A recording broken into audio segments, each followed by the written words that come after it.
Bien, dans cette vidéo, on va s'intéresser à la mise en solution d'un sel ionique dans l'eau. Alors le sel ionique considéré sera le sulfate de calcium. On vous fournit sa masse molaire et on indique qu'on introduit dans un litre d'eau 500 mg de sulfate de calcium. Donc ce sel ionique, donc c'est un cristal ionique et en solution, vous allez avoir un passage sous forme Ca2+ et SO4 qui sont les ions présents au nœud du réseau de ce cristal. Et on vous fournit la solubilité. Donc je rappelle que la solubilité dans cette situation-là, c'est la quantité maximale d'ions, de la concentration des ions en solution. Prenons par exemple, vous mettez du sel dans l'eau, du sel de table dans l'eau, bien, vous en mettez un petit peu, vous agitez, ça se dissout, vous en mettez un peu plus, vous agitez, ça se dissout, et arrivé autour de 300 grammes par litre, eh bien, vous avez beau agiter, le sel reste sous forme solide au fond du bécher.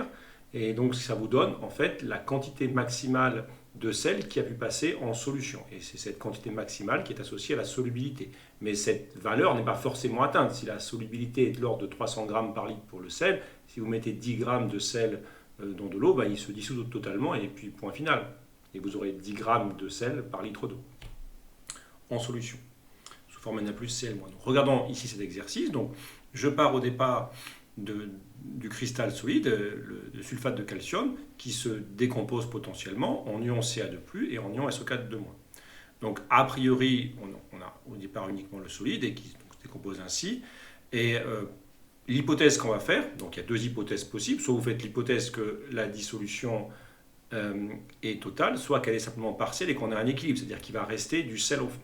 Donc là, je vais faire l'hypothèse où la réaction est totale.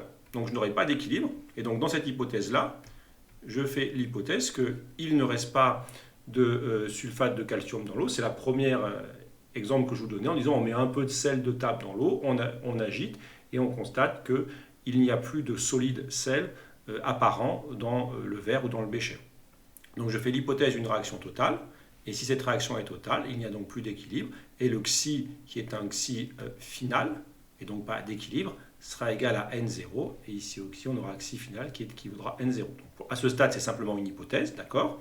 C'est-à-dire que la limite de solubilité n'est pas atteinte, et j'indique bien que c'est une valeur finale et non d'équilibre, et donc dans ce cas-là, la concentration est simple à calculer, elle vaut N0, le nombre de moles sur le volume, et pour déterminer N0, je ne sais pas si c'est très très bien ici, on confond un petit peu, et ceci est un N, et ceci est un M, on va faire comme ceci pour que ce soit bien visible.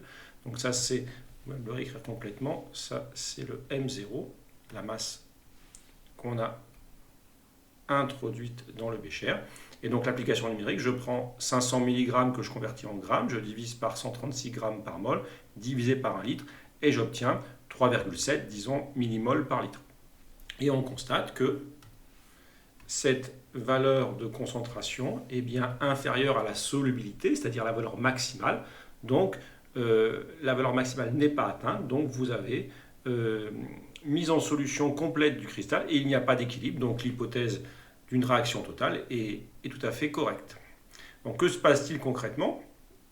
On peut regarder ici ce qu'il se passe.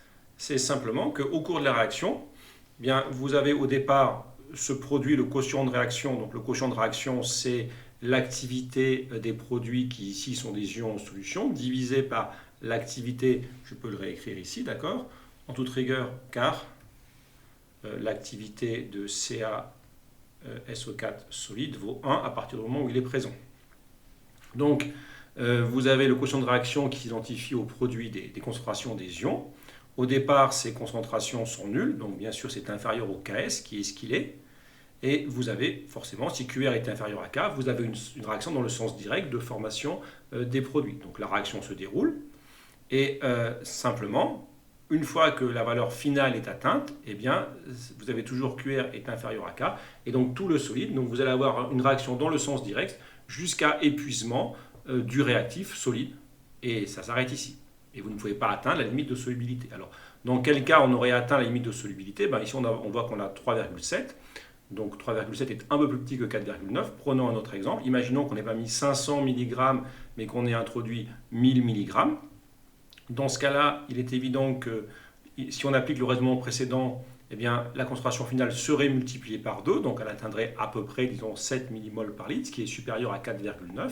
Donc il y aurait contradiction, la limite aurait été dépassée, ce qui n'est pas possible. Et donc, dans ce cas-là, comme je l'écris ici, c'est-à-dire que à l'équilibre, la concentration des ions en solution, dans de l'eau pure, c'est la solubilité, qui vaut donc 4,9 fois 10-3 moles par litre. Et le résidu, donc on peut calculer la masse que ça représente de sulfate de calcium, et ce qui n'a pas été dissous par rapport au millimilligramme, eh bien c'est au fond du bécher.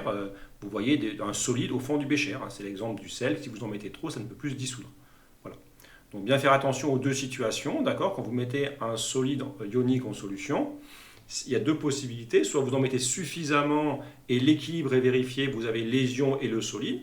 Donc dans ce cas-là, le produit des concentrations, donc là je peux l'écrire, d'accord, et je peux rajouter, et donc ici est le produit de Ca2 plus SO4 de moins, et je peux rajouter équilibre, sera égal au Ks, dans ce cas de figure. D'accord, donc si vous mettez suffisamment, les ions passent en solution, mais il reste du solide, et le produit des concentrations des ions, éventuellement avec des coefficients stoichiométriques égal au Ks.